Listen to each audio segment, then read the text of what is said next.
sa atin ay tumutuwad. Ano po?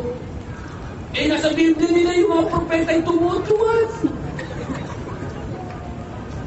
Tamang pamamaraan ng pagdarasal yun ay tanda ng nasa kanila nga ang matuwid na reliyon dahil sinusunod nila ang pamamaraan ng mga propeta.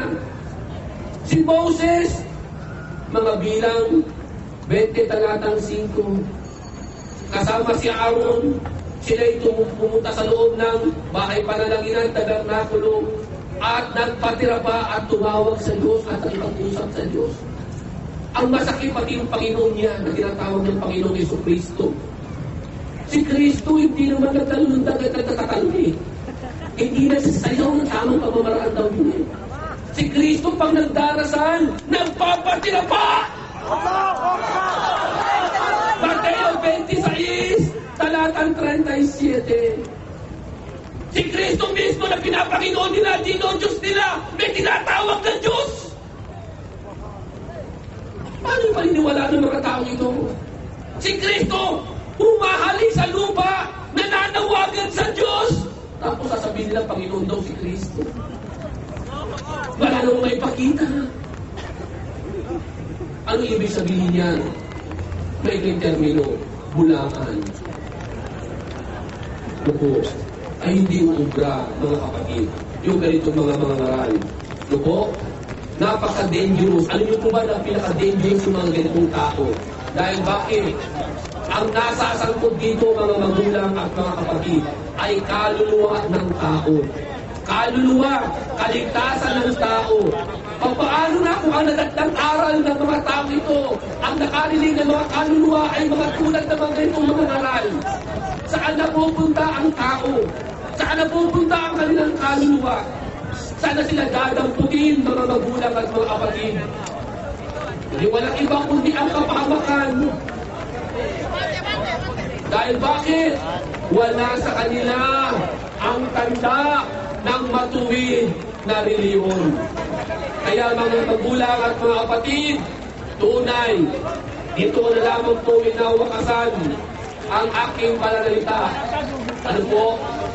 Sa aking huling tindig. Sa aking huling tindig na aking sasabihin, ako po, una sa lahat, ay magpapasalamat sa dakilang tagapaglikha. Ang pagpapasalamat kong yan ay sa kabila ng tayo ay pakasalanan, tayo ay ibinilang pa rin ng dakilang tagapaglikha sa masuwid na pananampalataya na walang iba kundi ang pananampalatayang Islam. Na kung saan na sa kanya lahat ang tanda ng matuwid na reliyon at wala ng iba.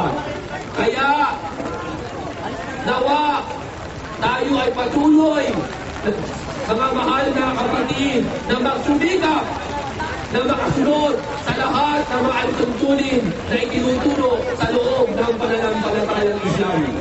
Muli, magandang gabi pong muli at tanggapin ng dakilang awa ang ating mga pagsusumikap nito at patawarin tayo sa ating mga nagagawang mga kasalanan. Walhamdulillahi Rabbil Alamin.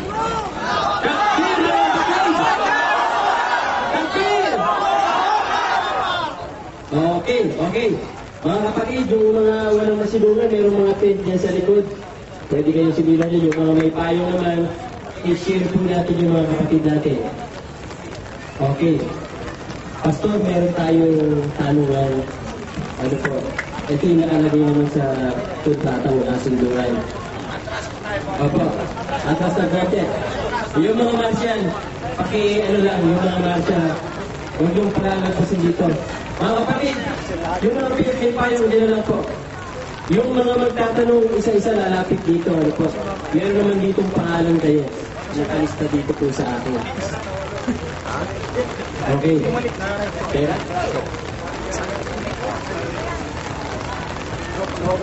Oh, meron ditong wallet.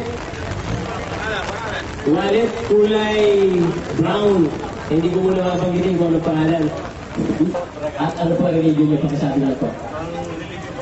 Ilong po Katoliko. Very religious po Katoliko. So, religion, Katoliko po. Tanungin na po yung tanong mo. Okay, Pastor. Sige po.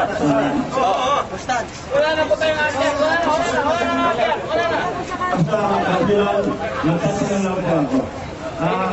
Alam ko po naman sunay kayo sa kabanal na kasulatan. So, tinatawag nilang Biblia sa luma at bagong tipan.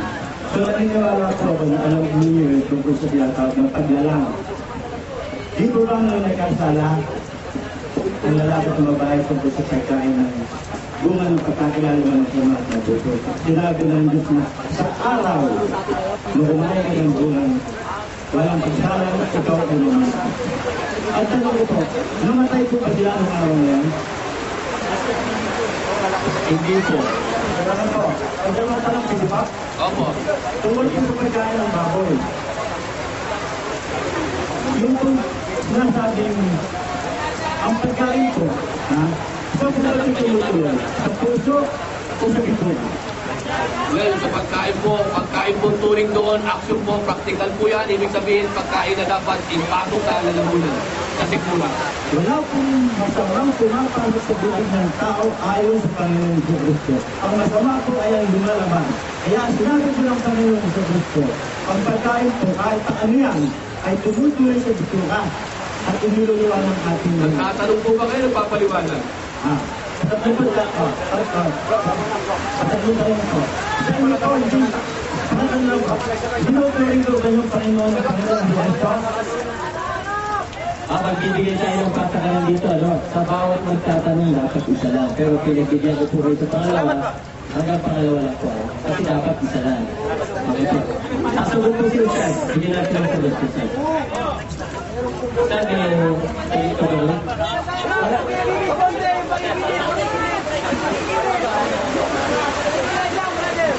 Sasagutin natin si Richard. Ano mo sasabi mo? Sa bibigyan. Well, nasagot ko na. Hindi naman ang tatanong yung kanina. Nananong. Okay. Sabi po sa inang wal, alam mo lang sa Yung ito po'y patutuo ng kanyang mga tagasunod. At nalalaman natin na parang po ang anak ng Diyos. At binigyan tayo ng paglawa upang nakulang natin ang tunay na Diyos. At tayo nasa tunay na Diyos. At sa tunay na Diyos. Mga kapatid, tahimik lang po para marinig natin yung sagot ni Pastor. Total, wala naman daw ulan na, pwede na po tayo umatras sa likod. Wala na po pala. Paki-atras na po. Paki-atras na. Atras na po. Pastor, paki-tuloy po yung sinasagot. Okay. Sabi po ito, ang mga sulat po, sinabi nyo.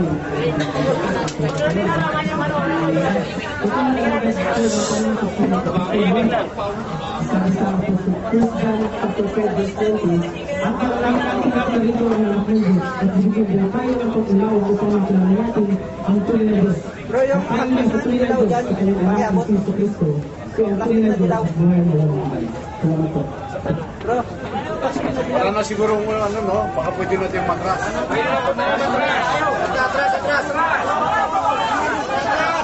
Kung nangyayari yung ulan, paki-atras po kasi hindi nakikita yung mga gwapo rito eh. Paki-atras po, paki-atras. Wala na po sila. Magtatanong ka. Ano? Iwalit.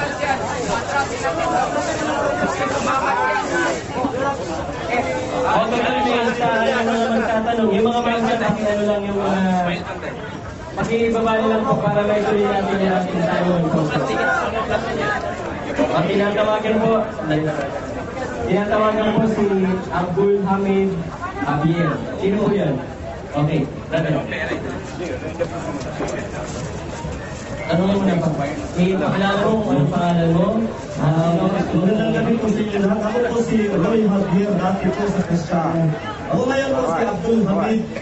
Ako po ay Ilonggo, yung tatay ko Ilonggo, yung nanay ko ay isang Waray. Sa dati po ako, monitor.